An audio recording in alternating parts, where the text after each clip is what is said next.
อยากได้ไหม ซื้อเลขบ่ซื้อสิอยากถือ ไปดีพี่น้อง เจมาทางหลัง ของเจกำลังตาย สบายดีเด้อพี่น้อง ตอนนี้เรากำลังสิไปตลาด โอ้ยผู้ทางหน้ากันมันยังกันนะ เราจะไปบ้านดอนตลาด เราจะ ผ่านจากจุบันไปเที่ยว อืม น้ำบกแห้งเนาะ เขาเจ้าเห็ดใหม่เลยบนมาแต่เฮิง ถึงหลอกไปจัก เขาเจ้าดูดแป้นคักเฮ้ยมาใส่เลือดเอียนโอ้ยใส่ไปพี่ยังเขาเอิดมาบ่หนาวอันนั้นนะบ่ใส่เสื้อแขนยาวไป ได้มันฮ้อน สบายดีจ้า คนสวย สวยแล้วสวยอดี สวยอีหลีจน7 โมงตอนนี้กำลังจ่ายค่าคือกันพี่น้อง เก็กนายบ่ มาแขกกะหายโลดมาแขกกะ ข้าเจ้าต้องเอาก่อน น่าเจกำลังจ่าย พันไปเรา500เข้า จ่ายค่า สั เรื ก อ หัว กำลังลงเรือ โอ้ยอะไรคาน ขาหน้าเพิ่นนั่น เอ แหละ อ นี่นะเอาไปหาลอยให้พ่อใหญ่นี่ ให้ละทอนมา ไปหาเราก็ได้เอาส่งคืนนี่เอาส่งมดนี่ ให้ละทอนมา เราสิได้ตัวนี้นะ เราก็พายกระยาคอยเสียว รวมของเตงนี่2 คน ไปเลยเฮาก็ให้กัน เอาก็ให้เด้น่ะ จะได้กระยาก็ให้ติด200หรือพ่อจะแม่นตัว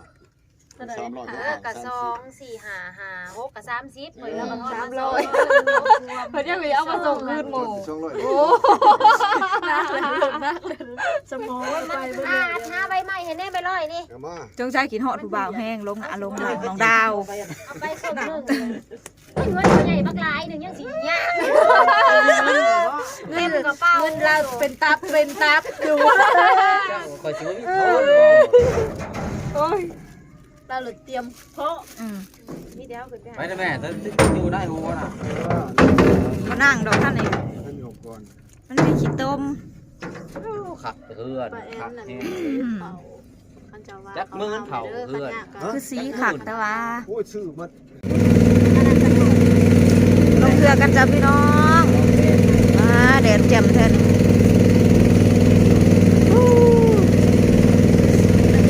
คือขักแท้วะบรรยากาศดีผู้เดสีเย็นๆจังหน่อยขี่รถมาพอบ่หนาวบาลงแต่รถผัดเย็นจังหวะเท่าไหร่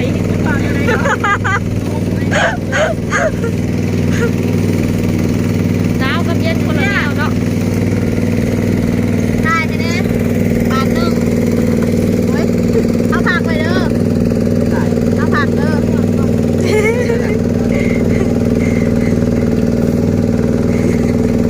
สีปากเจ๊คือข้ามเทพเลย พี่ปากเอาอะนะ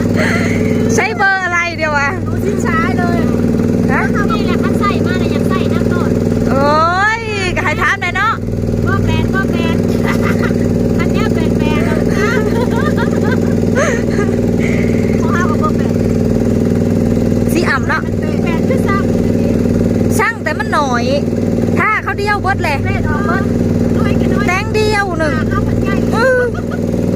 จับเพื่อที่เพิ่งนี่ว่าเราไม่ได้อะไร ถ้าได้น้อยเดียวหนึ่งซื้อตอนน่ะกั เอา น แต่น้ำแดงเขาเอาลูกออก เอาเป็นท่าให้นะสาขาเนี่ยนะ 5 รอบแรกของพ่อ5 รอบที่2อีกได้อีกนะ ป้าคิดซะผิวกะของเด็กผูก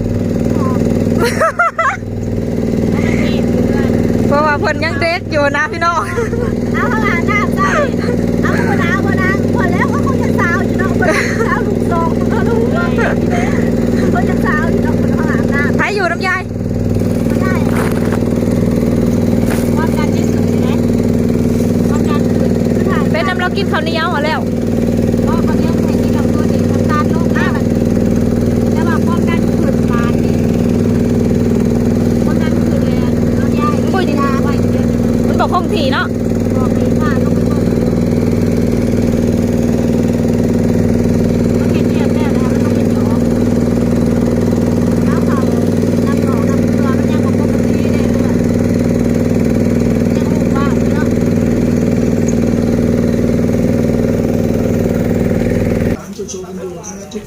โอ้ควัน เอาซีละ2หน่วยเนา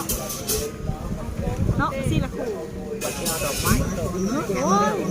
อ่างเด้ พ่อใหญ่อะนะซื้อดอกไม้ ได้หยังดอกไม้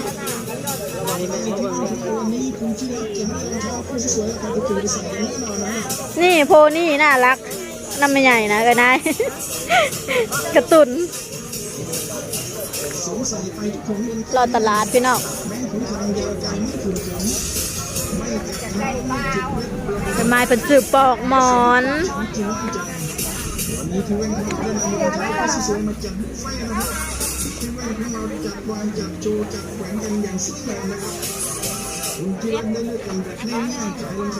จังอันก็101นะฮะ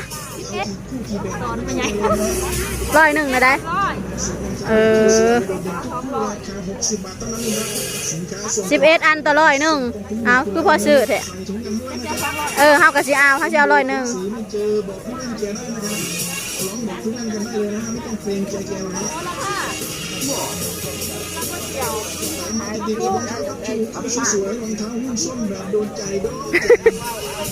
แล้วเอาต่อเอา มาจะเข้าก็ได้11หน่วย จะเคยซื้อน้ำลาตลอดบ่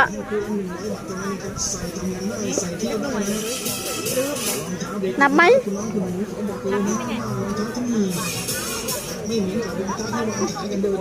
ขี้ฝุ่นในโทรศัพท์เพิ่นนะในกรอบ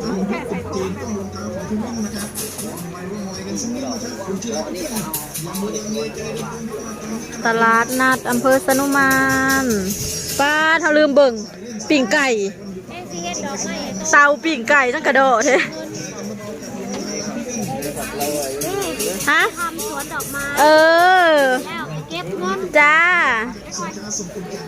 พ่อลูกปลาพี่น้องปลายังเฮ้ยเนี่ยดาวปลายังอันเนี้ยปลาโมมันบ่จะขักไทยบัตรนี่ค่ะ ขักอลี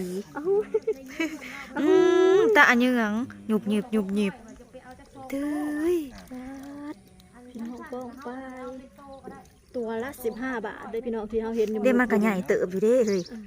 สำนึกก้อยเนาะ